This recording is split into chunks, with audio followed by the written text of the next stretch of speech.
বরং পুরা জীবনটাকে যদি সাজাইতেই হয় ওই মানুষটার সাথে সাজবো যেই মানুষটার চাইতে সুন্দর মানুষ আল্লাহ পাক রব্বুল আলামিন পৃথিবীতে আর এক পিছু তৈরি করেন নাই। সেই মানুষটাই হলেন নবিয়ুনা শাফিউনা হাবিবুনা মুহাম্মাদুর রাসূলুল্লাহ সাল্লাল্লাহু আলাইহি ওয়াসাল্লাম। যেই মানুষটার ব্যাপারে কিতাবের ভিতরে এসেছে, সাহাবী বয়ান করেন, কোন এক চাঁদনি রাত্রে 14 তারিখের রাত্রে, কোন এক রাত্রে আমি একবার 14 তারিখের চাঁদের দিকে তাকাইতেছিলাম, আবার পয়গম্বরের চেহারার দিকে তাকাইতেছিলাম। কয়েকবার তাকানোর পরেও আমি নিজেকে সিদ্ধান্তে পৌঁছাইতে পারতেছি না কার চেহারাটা বেশি সুন্দর। কিন্তু 2-3 বার তাকাবার পরে আমার দিল, আমার মন, আমার চোখ সবই আমাকে ধাক্কা দিয়ে বলে এত দেখার কি আছে। চাঁদের দেহের ভিতরে বন্ধুরা আমার কিছু কিছু ডিফেক্টের চিহ্ন আছে, বিশ্ব নবীজির চেহারার ভিতরে সেই চিহ্নটাও নাই। نحمده ونستعينه ونستغفره ونؤمن به ونتوكل عليه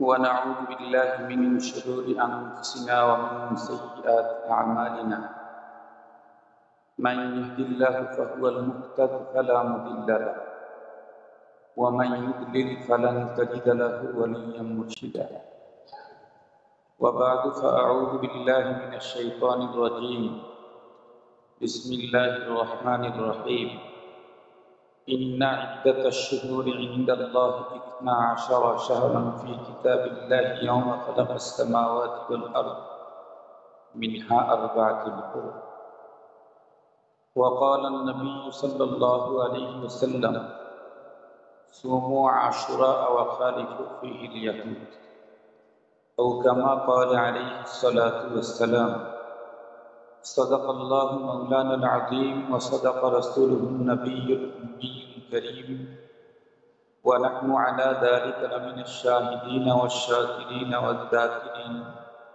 والحمد لله رب العالمين اللهم صل على سيدنا مولانا محمد وعلى آله وأصحابه وبارك وسلم اللهم صل على محمد النبي الأمي وعلى آله وسلم تسليما الحمد لله ثم الحمد لله মহান আল্লাহ পাকের অশেষ মেহেরবানি এবং তার অপার কৃপা যে রব্বে কারীম বড় দয়া করে মায়া করে ভালোবেসে আমাদের হায়াতকে দীর্ঘায়িত করে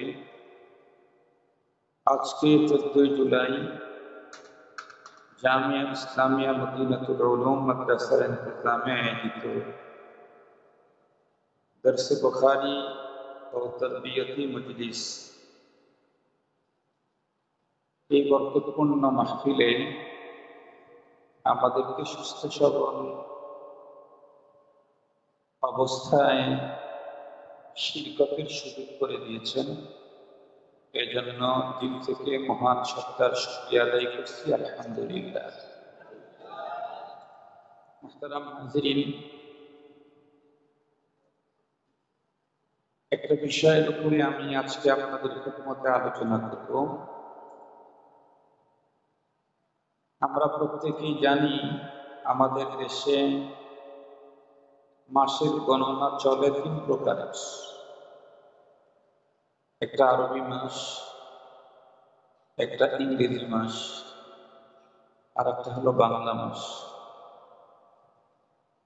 3 প্রকার মাসেরই বর্ষের গণনার বর্ষের শুরু আছে, শেষ আছে।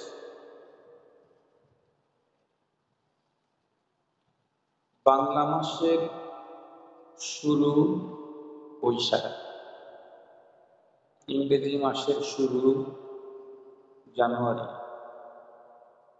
আরবি মাসের শুরু মুহররমুল হারাম।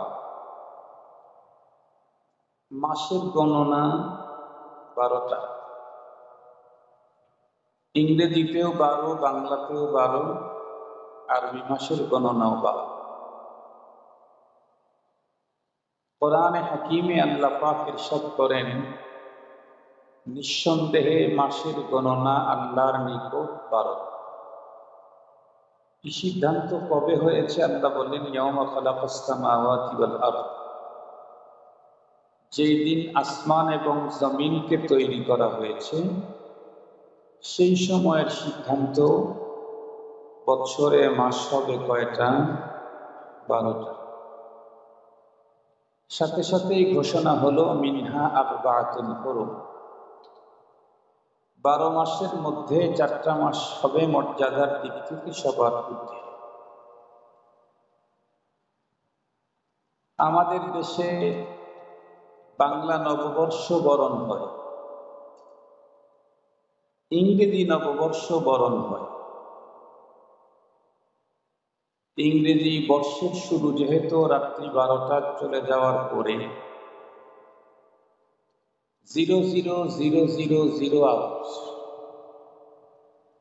ঘড়ির কাঁটায় যখন সবগুলা জিরো থাকে, সেটা হলো রাত্রি একেবারে ঠিক 12টা। সেই সময় থেকে ইংরেজি বর্ষের শুরু হয়। এ কারণে ইংরেজি নববর্ষকে উদযাপনের জন্য 31st নাইটের ব্যবস্থা। 31st নাইট, এই বর্ষবরণ অনুষ্ঠান হয় গভীর রাত্রে, রাত্রি 12টায়। বাংলা নববর্ষ এর আনন্দ আমাদের দেশে সারাদিন ব্যাপী চলতে থাকে এবং এর আসারাত চলতে থাকে মাস ব্যাপী। আমাদের দেশের বিভিন্ন জায়গায় বৈশাখ উপলক্ষে 1 মাস ব্যাপী মেলা হয়। কিন্তু আরবি মাস মুহররমুল হারাম, এই মাস আরবি মাস, আরবি বর্ষ, এটাকে বরণ করার কোনো পদ্ধতি আলহামদুলিল্লাহ এখনো পর্যন্ত ওই জাতীয় কোনো সিস্টেম আমদানি হয় নাই, আল্লাহ শুকুর। মুহতারাম হাজিরিন, আমরা বর্তমানে যে মাসটায় আছি এই মাসটা হচ্ছে মুহররম, আরবি 1446 হিজরির প্রথম মাস। আজকে 7 তারিখ।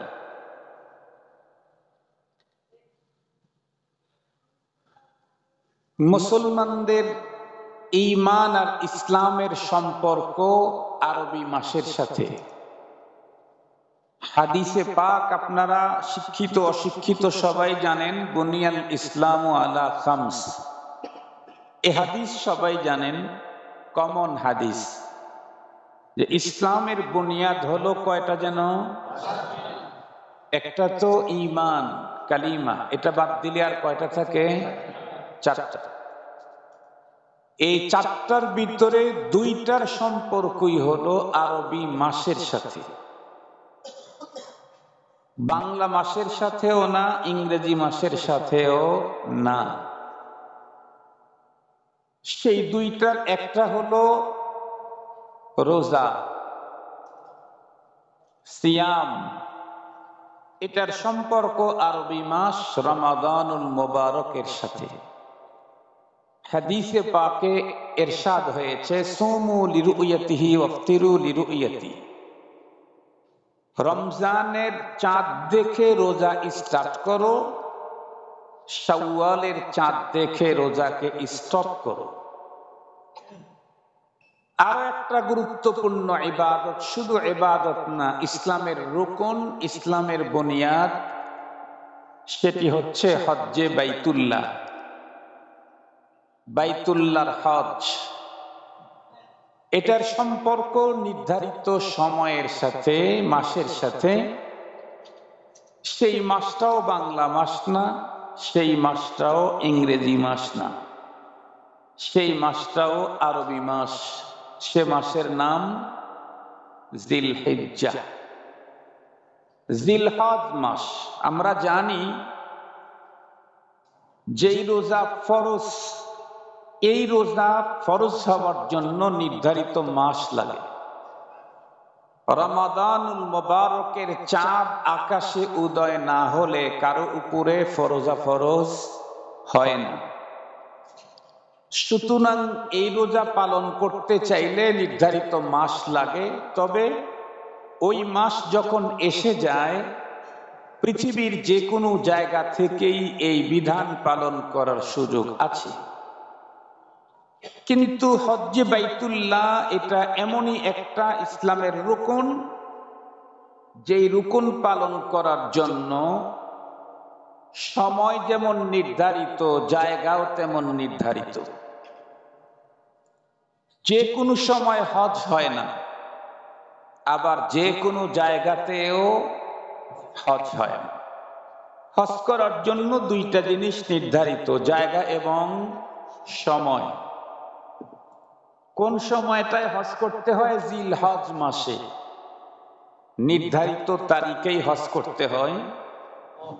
হজ তো 5 দিনে 5টা জায়গায় 9টা আমল করার নাম হলো হজ।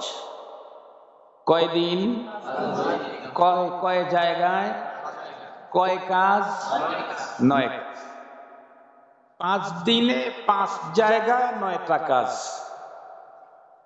বাইতুল্লাহ, সাফা মারওয়া, মিনা, মুজদালিফা, আরাফা। কয়টা জায়গা হয়ে গেল?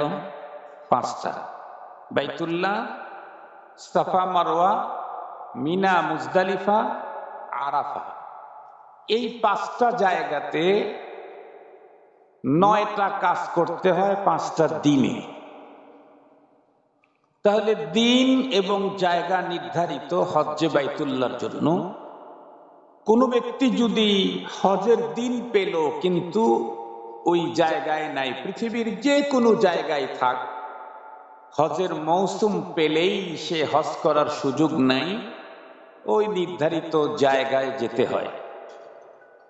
মুহতারাম হাজিরিন, কথাগুলি একটু ভালো করে বুঝবেন। তাহলে আমি মুসলিম হিসাবে আমি আমার ইসলামকে পরিপূর্ণভাবে আমল করতে চাইলে, ইসলামের রুকনের উপরে আমি যদি আমল করতে চাই, তাহলে আমার ইংরেজি মাস দিয়ে হবে না, বাংলা মাস দিয়েও হবে না। ইসলাম মানতে চাইলে আরবি মাস লাগবে, কারণ ইসলামের 2টা রুকুনের সম্পর্ক আরবি মাসের সাথে। শুধু তাই না, ইসলামের আরো অনেক কাজ আছে যেগুলি আরবি মাসের সাথে। যেমন আপনারা বলেন তো দেখি, লাইলাতুল কদরের মতো এত বড় মর্যাদাপূর্ণ রাত, এটা কি ইংরেজি মাসের সাথে সম্পর্ক? বাংলা মাসের সাথে। কার সাথে? যেই এক রাত্রের ফজিলতের জন্য কমপ্লিট একটা সূরা নাযিল করা হয়েছে। একটা রাত্রের ফজিলতের জন্য বয়ান করতে কমপ্লিট একটা সূরা আল্লাহ পাক নাযিল করেছেন। এ রাত কত মহান, খোদ রব বলতেছেন, লাইলাতুল কদরি খায়র মিন আলফি শাহর। খায়র আমার ভাষার খায়র না তো, কার ভাষার খায়র বলেন? কার ভাষার? আল্লাহর ভাষায়। আমার ভাষার খায়র আর আল্লাহর ভাষার খায়র, এটাকে আমি বুঝাইতে পারবো না, আমার কাছে কোনো ভাষা নেই। মুহতারাম হাজিরিন, এই ইবাদতের জন্য আরবি মাস। লাইলাতুন নিসফু মিন শাবান, আমাদের দেশে শবে বরাত বলে চিনে। এই রাত্রের ইবাদত করার জন্য ইংরেজি মাস লাগে না বাংলা মাস? কি মাস লাগে? শাবান আল মুআদ্দাম। আরবি মাস লাগে শাবান আল মুআদ্দাম। এই মাসের পুরাপুরি নাম শাবান আল মুআদ্দাম। মুহতারাম হাজিরিন, কিন্তু দুঃখের সাথে বলতে হয়, আমাদের দেশে মুসলমানদের সমাজে মুসলমানের সন্তান এবং তার অভিভাবকেরাও, আমরা মুসলিম নারী পুরুষেরা শতকরা 10% লোকও আরবি 12টা মাসের নাম জানেন। আপনারা অবশ্যই বলতে হবে, আপনারা অবশ্যই জানেন, উলামায়ে কেরাম তো অবশ্যই জানে, তালাবা উলামারা, মুকাদ্দিমাতুল ওয়াজিবি ওয়াজিবুন, ওয়াজিবের মুকাদ্দামা যেটা, সেটা ওয়াজিব হয়। মৌসিল ইলাল ওয়াজিব ওয়াজিব হয়। এ কারণেই আমরা নামাজ পড়ি, নামাজ ফরজ। নামাজের দিকে আমাদেরকে নামাজ পড়তে সহযোগিতা করে হলো অজু, এজন্য অজু ও ফরজ। আপনাদেরকে বিষয়টা সুন্দর করে বুঝবার জন্য একটা মিসাল দিলে বুঝবেন। এই পৃথিবীতে যত মানুষের ভাব প্রভাব দেখেন, প্রভাব দুই কারণে হয়। যে কোনো জিনিসের দাম দুই কারণে হয়, হয়তো তার ব্যক্তির কারণে, না হয় অন্যের কারণে। নিজের কারণেই অথবা অন্যের কারণে দাম হয়। যেমন ধরেন, আমি নিজেই যদি পার্লামেন্টের সদস্য হই, তাহলে তো অবশ্যই আমার দাম আছে না নাই? এইটাই যে দাম, যে আমার মর্যাদা আমার, এটা অন্যের কারণে না, আমার কারণেই, আমার ব্যক্তি কারণে। কিন্তু আমার খালাতো ভাইয়ের দামও বাড়বে কিনা আমি যদি পার্লামেন্টের সদস্য হই? কথা বলেন। পার্লামেন্টের সদস্য যে, তার খালাতো ভাইয়ের দাম আছে না, তার আপন ছোট ভাইয়ের প্রভাব আছে না? অনেক সময় তো দেখা যায় এমপির চাইতে এমপির ভাইয়ের দাপট বেশি। এটা আমাদের দেশে অনেক জায়গাতে আছে, এমপির চেয়ে এমপির ভাইয়ের দাপট বেশি। মুহতারাম হাজরিন, ভাইয়ের দাপট কেন? ভাইয়ের এই যে প্রভাব, এটা তার ব্যক্তি কারণে না, অন্যের কারণে। এটাকে আরবিতে বলা হয় হাসান লি গাইরিহি। আমরা যে ইবাদতগুলি করি, ইবাদতগুলি দুই কোয়ালিটি, একটা হাসান লি জাতিহি আর একটা হলো হাসান লি গাইরিহি। তো ওযু যেটা আছে এটাও ফরজ, কিন্তু ওযুর সৌন্দর্যটা খোদ ওযুর কারণে না, এটা হলো এর দ্বারায় নামাজ আদায় করতে হয় সেই কারণে। মুহতারাম হাজিরিন, ঠিক তদ্রূপ ওযু নামাজের কারণে ওযু ফরজ হয়ে গেছে। যার উপরে নামাজ ফরজ হয় নাই, তার উপরে ওযু ফরজ হবে না, অন্য আরেকটা কারণে হতে পারে। মুহতারাম হাজিরিন, তাহলে মুকদ্দামাতুল ওয়াজিবি ওয়াজিবুন। আমি যদি রমজানের রোজা রাখতে চাই, আরবি মাসের তারিখ আমাকে জানা থাকতে হবে, নাইলে আমি ফরজ আদায় করতে পারবো না। এই জন্য রাসূল করিম সাল্লাল্লাহু আলাইহি ওয়াসাল্লাম স্পষ্ট বলে দিয়েছেন, তোমরা শাবান মাসের তারিখটাকে অধিক গুরুত্বের সাথে হেফাজত করো। কেন? লিরমাদান, রমজানের জন্য। শাবান মাসের তারিখটাকেই বেশি হেফাজত করো। কেন? শাবানের তারিখে গন্ডগোল হলে তোমার রমজানে তার আসর পড়বে। মুহতারাম হাজিরিন, সঙ্গত কারণেই প্রতিটি মুসলমানদের জন্য জরুরি আরবি মাসের নামগুলার জানা, তারিখ হেফাজত করা। তবে এক এলাকার মধ্যে কিছু মানুষ যদি আরবি মাসের তারিখ হেফাজত করে, সে অন্যদেরকে বলে দিবে, সেই অনুযায়ী তারা রোজা রাখবে, হজ করবে, এটার দ্বারাই দায়িত্ব পালন হয়ে যাবে। তার অর্থ এই না যে পুরা মহল্লা এলাকার কেউ আরবি মাসের নাম তারিখ জানবে না, এটা কখনোই ঠিক না। আল্লাহ পাক আমাদের সন্তানদেরকে, আমাদেরকে আরবি মাসের নাম তারিখ হেফাজতের তৌফিক দান করুন। এখন আসেন, আরবি মাস 12টা, ইংরেজিও 12টা। সকল মাসের মধ্যে আল্লাহ পাক বলেন সবচেয়ে বেশি মর্যাদার মাস 4টা। আল্লাহ পাকের কোরআনে আল্লাহ বলেছেন সবচেয়ে বেশি মর্যাদার মাস হলো 4টা। এই 4টার 3টা একসঙ্গে আছে, আর একটা হলো একটু ভিন্ন ভাবে। সেটা কি? জিলকাদা, জিলহিজ্জা, মুহররম। এই 3টা একসঙ্গে। এই 3টা একসঙ্গে হলে কি হবে? 3টা কিন্তু এক বর্ষের না। কথা কি বুঝাইতে পারছি আপনাদেরকে? 3টা একসঙ্গে আছে, কিন্তু 3টা এক বর্ষের না। যেমন জিলকাদা মাস চলে গেছে, জিলহিজ্জা চলে গেছে, ওইটা কোন হিজরি ছিল? 45 হিজরি। এখন মুহররম তার পরের মাসটাই মুহররম, মাগার একসঙ্গে লাগানো থাকলেও হিজরি একটা না দুইটা? জিলহজ ছিল 45 হিজরি, আর এখন মুহররম শুরু হয়েছে, তারপরেই মাগার কোন হিজরি? 46 হিজরি। মুহতারাম হাজিরিন, আর একটা মাস হলো রজব আল মুরাজ্জব। খুব ভালো করে বুঝবেন, এই 4 মাস সকল মাসের মধ্যে মর্যাদাপূর্ণ। এই সিদ্ধান্ত আল্লাহ পাকের এখন না, যেদিন আসমান জমিন তৈরি করেছেন সেই দিনই সিদ্ধান্ত। আর এই রজব মাসে আমাদের একটা আমলের কথা হাদিসে পাকের মধ্যে পাওয়া যায়। বিভিন্ন মাসে আল্লাহ পাক রব্বুল আলামিন বেশ আমল দিয়েছেন। যেমন জিলহজ মাসের কিছু আমল আছে, জিলহজ মাসের অনেকগুলি আমল আছে। তার মধ্যে একটা আমল হলো জিলহজের 1 তারিখ থেকে 9 তারিখ পর্যন্ত প্রতিদিনের রোজা 1 বছর রোজা রাখার মতো নেকি পাওয়া যায়। জিলহজ মাসের 1 তারিখ থেকে 10 তারিখ পর্যন্ত প্রতি রাত্রের ইবাদত লাইলাতুল কদরের ইবাদতের মর্যাদা রাখে। বিশেষ করে সাওমে ইয়াউমে আরাফা, নবীজি বলেন লা সাইয়্যিমান সাওমু ইয়াউমি আরাফা আহতাসিবু আলাল্লাহি আন ইউকাফিরা সানাতাল্লাতী ক্বাবলা ওয়াস সানাতাল্লাতী বা'দা। নবীজি বলেন জিলহজের প্রথম 10 দিন, বিশেষ করে আরাফার দিনের রোজা, নবীজি বলেন আমি আল্লাহর প্রতি আশ্বস্ত যে আল্লাহ পাক এক রোজা দিয়ে 1 বছর পূর্ব 1 বছর পর 2 বছর সগীরা গুনাহ মাফ করে দিবেন। আরেকটা মুহররমুল হারামের একটা রোজা আছে, মুহররমুল হারামের একটা আমল, সে আমলটাই হলো রোজা। আর সেই রোজাটা আবার প্রথম তারিখে না, এটা হলো 10 তারিখে।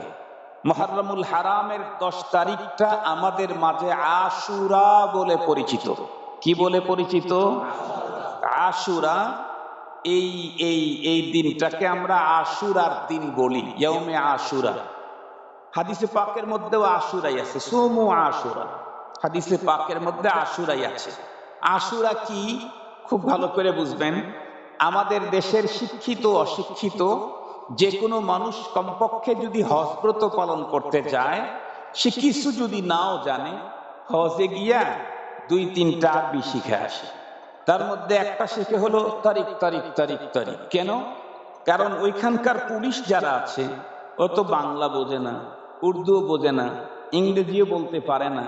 তো হাজিরা যেখানে সেখানে বসে পড়ে, রাস্তার ভিতরে তো বসতে দেয় না, কারণ লক্ষ লক্ষ মানুষ এক জায়গায় জামাত উপস্থিত হয়। রাস্তা ব্লক করলে তো নিঃসন্দেহে গন্ডগোল লেগে যাবে, ঝামেলা হবে, এবং 1 সেকেন্ডের জন্য রাস্তা ব্লক করতে দেয় না। এজন্য কি বলে? রাস্তা রাস্তা রাস্তা। তো এটা বেশিরভাগ সময় তারা বলে তারিখ তারিখ তারিখ মানে রাস্তা। এজন্য আমাদের দেশের শিক্ষিত অশিক্ষিত মানুষেরা সৌদি আরবে গেলে, হজ করতে গেলে একটা আরবি শেখে, তারিখ তারিখ। আমরা দেখেছি যে অশিক্ষিত গ্রামের মূর্খ চাচারাও ওই ইয়েদের সাথে, মক্কার হারামাইন শরীফাইনের পুলিশদের সাথে তারা বলে তারিখ তারিখ তারিখ। আর কিছু আরবি শেখে। সেটা কি? যদি শপিং মলে নাও যায়, কমপক্ষে ফুটপাত থেকে তো কিছু কেনে, আতর, তসবি, টুপি, জায়নামাজ, এগুলো কিনে নিয়ে আসে। যত গরিবই হোক, এগুলো অল্প হলে কিছু কেনে। আর এগুলার ম্যাক্সিমাম এগুলার দাম হয় হলো সৌদি আরবের 10 টাকা 5 টাকা।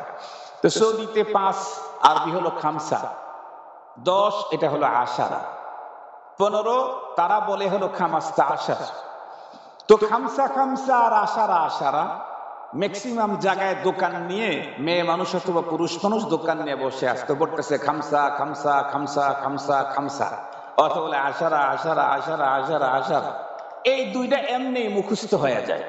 তো আশারা মানে 10, আশারা মানে, সেখান থেকে আশুরা মানে 10ম তারিখ, 10ম তারিখ। মুহররমের 10ম তারিখটাকে আশুরা বলে। আর কোন মাসের 10ম তারিখ আশুরা বলে প্রসিদ্ধি লাভ করে নাই বা বলা হয় না। এই 10ম তারিখে একটা আমলের কথা হাদিসে পাকের মধ্যে এসেছে, সেটি হলো রোজা। সেটি কি বলেন? রোজা। এখন এই দিনে রোজাটার কি ফজিলত, কয়টা রোজা রাখতে হয়, এ বিষয়ে রাসূল করিম সাল্লাল্লাহু আলাইহি ওয়াসাল্লামের ডাইরেক্ট হাদিস থেকে আপনাদেরকে শোনাই। বুখারী শরীফ, সহিহ মুসলিম শরীফ, সহিহাইনের মধ্যেই রিওয়ায়াত গুলি আছে। অন্য কিতাবের রিওয়ায়াতও 2-1টা এখন এসে যাবে আলোচনায়। সেটি হলো রাসূল করিম সাল্লাল্লাহু আলাইহি ওয়াসাল্লাম থেকে বর্ণিত যে আশুরার রোজা রমজানের রোজা ফরজ হওয়ার আগে এটাই ফরজ ছিল। কি ছিল বলেন? এটাই ফরজ ছিল। তাহলে রমজানের রোজা ফরজ হওয়ার আগে যেই রোজাটা ফরজ ছিল, তাহলে তার মর্যাদা কম না বেশি? সারা বছরের কত দিন থাকতে একটা দিনের রোজা ফরজ করে রেখেছিলেন, নিঃসন্দেহে এই দিনটা অন্য সকল দিনের মধ্যে কোনো না কোনো দিক থেকে অনেক দামি। এ কারণেই এই দিনটাকে আল্লাহ পাক চয়েস করেছেন যে আমার বান্দারা রোজা রাখো। পরবর্তীতে যখন রমজানের রোজা ফরজ হলো, তো আশুরার রোজার ফরজিয়াত মনসুখ হয়ে গেল। মাগার ফরজিয়াত বাতিল হলেও এই দিনের রোজার মর্যাদা কমে নাই। কি কমে নাই? মর্যাদা কমে নাই। আপনারা দেখবেন আপনাদের অঞ্চলে গত টার্মে একজন কমিশনার ছিল, এইবার কমিশনার নেই, কিন্তু যিনি কমিশনার ছিলেন উনি অত্যন্ত ভদ্র সভ্য একজন ভালো মানুষ, ন্যায় নিষ্ঠাবান মানুষ, বদান্যতায় এক্সপার্ট ব্যক্তিত্ব। এই লোক যদি কমিশনার না থাকে, এরপরেও স্ট্যান্ডিং কমিশনার যদি কোনো জায়গায় যায়, সাবেক কমিশনার উনিও যদি আসেন, তখন মানুষ দুইজনকে কাছাকাছি মর্যাদা দেয়।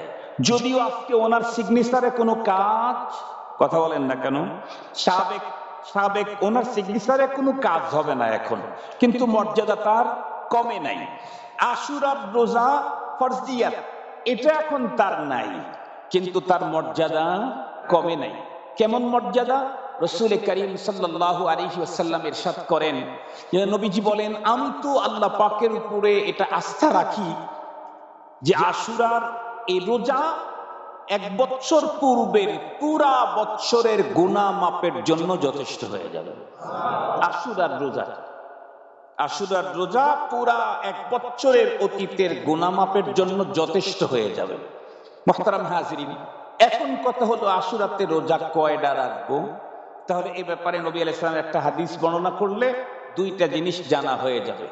রাসূল করিম সাল্লাল্লাহু আলাইহি ওয়াসাল্লাম মক্কাতুল মুকাররমা থেকে মদিনাতুল মুনাওয়ারাতে যখন হিজরত করে আসলেন, আসার পর নবী আলাইহিস সালাম দেখলেন মদিনার ইহুদিরা রোজা রাখে। কোন দিন? মুহররমের 10 তারিখ, অর্থাৎ আশুরার দিন।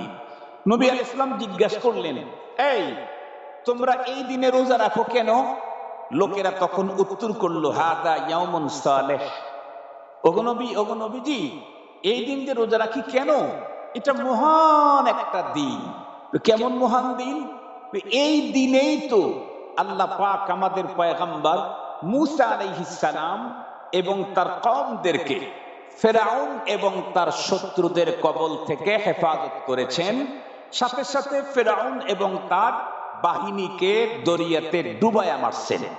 এ কারণে হযরতে মূসা আলাইহিস সালাম রব্বে কারীমের এই বিশাল নেয়ামতের দয়া, ভালোবাসা, মায়ার শুকরিয়া আদায় করতে গিয়ে মূসা আলাইহিস সালাম এই দিন রোজা রাখতেন। আমরা যেহেতু তার উম্মত, তার অনুকরণে আমরাও রোজা রাখি। রাসূল করিম সাল্লাল্লাহু আলাইহি ওয়াসাল্লাম তখন কি উত্তর করলেন? আনা আহাক্কু মিনকুম বিমূসা, তোমাদের চাইতে তো আমি মূসা আলাইহিস সালামের অনুকরণের বেশি হকদার। তোমাদের চাইতে আমি মূসা আলাইহিস সালামের অনুকরণের বেশি হকদার। মূসা আলাইহিস সালাম তোমাদের চাইতে তার সাথে সম্পর্ক আমার বেশি। কেমনে বেশি এটা সুন্দর করে বুঝবেন একটা মাত্র কথা বললে ইনশাআল্লাহ। আমাদের বাংলাদেশে অতীতে একজন মশহুর খান ছিলেন। এখন তো আল্লাহর মেহেরবানিতে বাংলাদেশে খান সাহেব বললে আমাকে বেশি বুঝানো হয়। আরো খান আছে, খান একখানি না, অনেকগুলা খান আছে। তার মধ্যে বেশি জায়গায় খান বললে আমাকে চিনি। তো আমাদের আগে একজন খান ছিলেন বাংলাদেশে, উনি একক খান ছিলেন। তখন আর অন্য খানের কোনো তেমন পাত্তাই ছিল না। সে হলেন আল্লামা মহিউদ্দিন খান রহমাতুল্লাহি আলাইহি। তোমরা ছাত্ররা যারা অনেকে হয়তো দেখো নাই, তবে নাম শুনছো। আল্লামা মহিউদ্দিন খান রহমাতুল্লাহি আলাইহি উনি তো অনেক বড় মাপের আলেম ছিলেন, ঐতিহাসিক ছিলেন, সাহিত্যিক ছিলেন। তাম পৃথিবীর মুসলিম দেশগুলির সমন্বিত যে সবচেয়ে বড় বৃহত্তম সংগঠন রাবেতা আদমে ইসলামীর বাংলাদেশের মেম্বার ছিলেন। আল্লামা খান সাহেব হুজুর মহিউদ্দিন খান সাহেব হুজুর বলেন, ওনার সাথে আমার প্রোগ্রামে আমি নিজ কানে ওনার কাছ থেকে কথাগুলো শুনেছি। হুজুর বলেন যে আমি লন্ডনে গেছি একবার রাবেতা আদমে ইসলামীর কোনো এক কনফারেন্সে যোগদান করতে। তো যোগদান করার পরে আমি জানতে পারলাম যে আমাদের হোটেলের কাছে ধারে কোনো এক জায়গাতে খ্রিস্টানদের ধর্মীয় একটা অনুষ্ঠান হবে, খ্রিস্টানদের। আর সেই অনুষ্ঠানে বর্তমান পৃথিবীর সবচেয়ে বড় খ্রিস্টানদের ধর্মীয় বড় বড় পণ্ডিত যারা, তারা এখানে আসবে, তারা বক্তব্য দিবে। খান সাহেব বলেন, আমি তখন মনে মনে প্ল্যান করলাম যে এই অনুষ্ঠানে আমারও একটু অংশদারিত্ব নেওয়া দরকার, কারণ আমাকেও তো জানতে হবে, আমাকেও জানতে হবে। আপনারা বলেন তো দেখি, নামাজের ফরজ কয়টা এটা যেমন জানা জরুরি, নামাজ ভঙ্গের কারণ কয়টা এটা জানা জরুরি না? না, এটা জানা জরুরি। ওটা তো ভাঙ্গে দেবে, ওইটা দিয়ে তো ভাঙ্গে যাবে, এটা জানা তো আর জরুরি নেই নাকি? জরুরি? বুঝে বলেন জরুরি কেন? ফরজ, হ্যাঁ, ফরজ তো ছাড়া আমার যেমন নামাজ হবে না, ভঙ্গের কারণ কোনো একটা যদি আমার ভিতরে পাওয়া যায় তখন আমার নামাজ আর রবে না। এ কারণে ফারায়েদে সালাত যেমন আমাকে জানতে হয়, নাওয়াকিদে সালাত আমাকে জানতে হয়। নামাজের ফরজগুলি যেমন আমাকে জানতে হয়, নামাজ ভঙ্গের কারণ আমাকে জানতে হয়। আমার ইসলাম দিন এর সৌন্দর্য, মাহাসিনে ইসলামকে পৃথিবীর মানুষের সামনে প্রকাশ করা, এই জন্য কোরআন, হাদিস, সুন্নাহ এগুলি যেমন আমার জরুরি, সাথে সাথে অন্য অন্য দিন যেগুলি ইসলাম আসার কারণে বাতিল হয়েছে সেগুলার বিষয়ে কিছু জানা, যাতে ওখান থেকে আমি আমার মুসলিমদেরকে হেফাজত করতে পারি।